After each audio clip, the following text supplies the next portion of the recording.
Good evening to all of you. आज का मेरा टॉपिक है दैट इज़ कॉन्स्टिपेशन।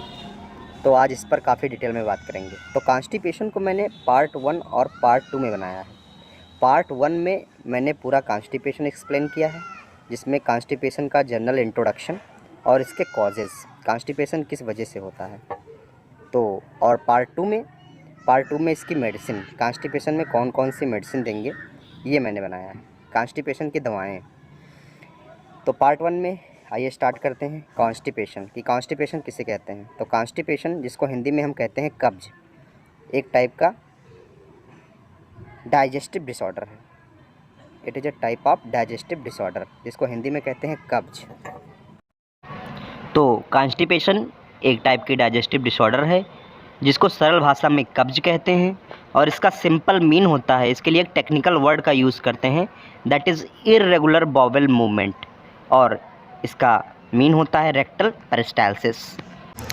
और जब हम डायरिया पढ़ते हैं तो वहाँ पर हम एक टेक्निकल वर्ड यूज़ करते हैं, abnormal frequency of bowel movement. लेकिन यहाँ पर टेक्निकल वर्ड यूज़ करते हैं इर्रेगुलर बॉवेल मूवमेंट, और इसका मतलब हुआ रेक्टल पेरिस्टाल्सिस, और इसी को डेफिकेशन भी कहते हैं। इसको हम एक एग्जाम्पल के थ्रू समझते हैं। इसे मान के चलिए, एक कोई सामान्य व्यक्ति है जिसको कोई बीमारी नहीं है, नो डिजीज, कोई बीमारी से नहीं सफ़र कर रहा है, तो उसमें एक रेगुलर बॉवेल मूवमेंट होता है। रेगुलर का मतलब क्या हुआ? Regular in the sense of everyday, प्रतिदिन आप कह सकते हैं। यानी एक सामान्य व्यक्ति में दिन में एक बार ज़रूर बॉवेल मूवमेंट होता है। अगर उसमें कोई डिजीज़ कंडीशन नहीं है, कोई बीमारी नहीं है, एकदम नॉर्मल है, तो दिन में एक बार ज़रूर बॉवेल मूवमेंट करता है वो। जिस प्रक्रिया में क्या होता है, जिस प्रक्रिया में वो जितना भी शरीर का अनडाइजेस्टेड फूड मटेरियल होता है, उसको वो शरीर से बाहर निकालता है एनस के थ्रू। ये हो गई नॉर्मल कंडीशन कि दिन में एक बार ज़रूर उसको बॉवेल मूवमेंट आते हैं, और उस बॉवेल मूवमेंट के थ्रू जितना भी बॉडी का अनडाइजेस्टेड फूड मटेरियल होता है, उसको शरीर से बाहर निकालता है, डेफिकेशन जिसे कहते हैं। लेकिन ये यदि इर्रेगुलर हो जाए, इर्रेगुलर का मतलब उसको जो बॉवेल मूवमेंट है वो यदि 2 दिन पे, 3 दिन पे, 4 दिन पे, या उससे भी ज़्यादा मोर डेज इंटरवल पे कराते हैं, तो उसे बोलेंगे इर्रेगुलर बॉवेल मूवमेंट। यानी यदि किसी व्यक्ति को बॉवेल मूवमेंट 2, 3, 4 या 5 या उससे भी ज़्यादा दिन के बाद अगर आता है बॉवेल मूवमेंट, तब उसे बोलते हैं इर्रेगुलर बॉवेल मूवमेंट। यानी कोई व्यक्ति अगर 2-4 दिन या 5 दिन बाद अगर स्टूल पास आउट करता हो, तो उसको हम टर्म देते हैं इर्रेगुलर बॉवेल मूवमेंट। सामान्यतः रेगुलर बॉवेल मूवमेंट होना चाहिए, दिन में एक बार ज़रूर होना चाहिए। अगर ये 2-4 दिन बाद अगर बॉवेल मूवमेंट होता है, 7 दिन बाद बॉवेल मूवमेंट होता है, या उससे भी ज़्यादा, तो the term is irregular bowel movement. कोई पैटर्न नहीं है। अगर पैटर्न है एवरीडे, तो वो कॉन्स्टिपेशन नहीं है।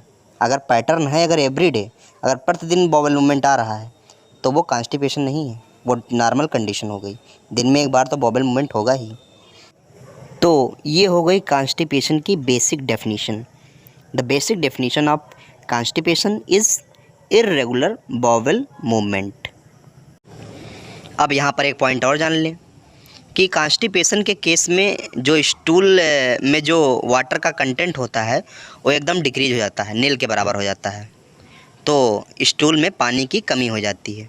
इस वजह से जो स्टूल होता है वो ड्राई हो जाता है, हार्ड हो जाता है, क्योंकि वहाँ पर वाटर कंटेंट एकदम नील है, एकदम डिक्रीज हो गया है।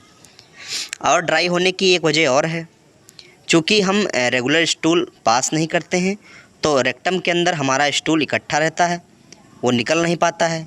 अगर आप रेगुलर अगर पास कर आउट करते रहें अगर स्टूल, तो इकट्ठा नहीं रहेगा, क्योंकि रेगुलर पास आउट करते नहीं हैं। क्यों? क्योंकि इर्रेगुलर बॉवेल मूवमेंट होता है कॉन्स्टिपेशन में। इस वजह से हम रेगुलर स्टूल को पास आउट नहीं कर पाते हैं।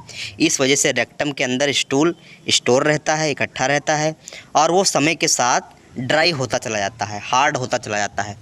तो कॉन्स्टिपेशन के केस में स्टूल की जो कंसिस्टेंसी होती है वो बहुत ही हार्ड होती है, ड्राई होती है। जबकि डायरिया के केस में स्टूल की कंसिस्टेंसी, स्टूल कैसा होता है वहाँ पर सॉफ्ट होता है, बहुत ज़्यादा सॉफ्ट होता है, हार्ड नहीं होता है, सॉफ्ट होता है।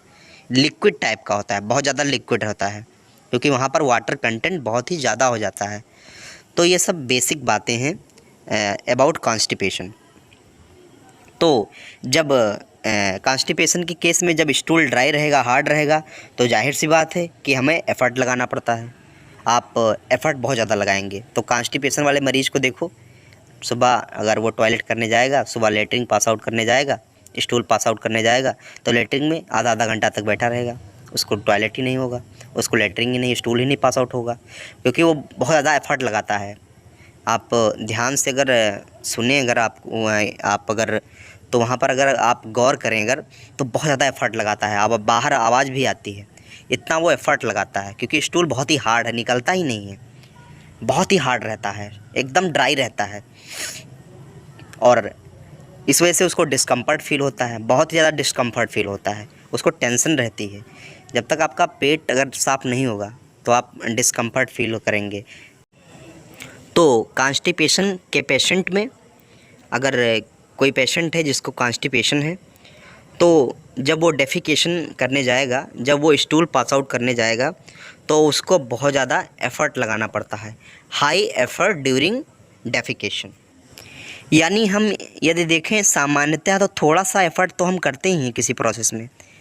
भाई स्टूल जब पास आउट करने जाएंगे तो थोड़ा बहुत तो एफ़र्ट करना ही पड़ता है, लेकिन यही एफ़र्ट करिए अगर आप ज़्यादा कर रहे हैं, बहुत ही हाई एफ़र्ट लगा रहे हैं, फिर भी स्टूल नहीं पास आउट हो रहा है, तो दैट इज़ कॉन्स्टिपेशन।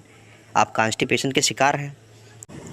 अब कॉन्स्टिपेशन माइल्ड, मॉडरेट और सीवियर तीनों फॉर्म में हो सकता है, कुछ भी हो सकता है वो, either mild, either moderate, either severe. तो एफ़र्ट, हाई एफ़र्ट लगाना पड़ता है ड्यूरिंग डेफिकेशन, तब उसको बोलते हैं दैट इज़ कॉन्स्टिपेशन। आपको अगर हल्का सा भी एफ़र्ट ना लगाना पड़े, बहुत बारीकी एफ़र्ट लगाना पड़े, और स्टूल एक ही बार में पास आउट हो जा रहा है, तो आप एकदम हेल्दी हैं, आप कोई भी जीआईटी से ट्रबल नहीं कर रहे हैं, आपको कोई जीआईटी ट्रबल्स नहीं है, जीआईटी की कोई बीमारी नहीं है आपको। तो कॉन्स्टिपेशन के प्रोसेस में जो हम एफ़र्ट लगाते हैं, वो एफ़र्ट इतना ज़्यादा होता है that will may causes some troubles due to defecation that may leads to haemorrhoids.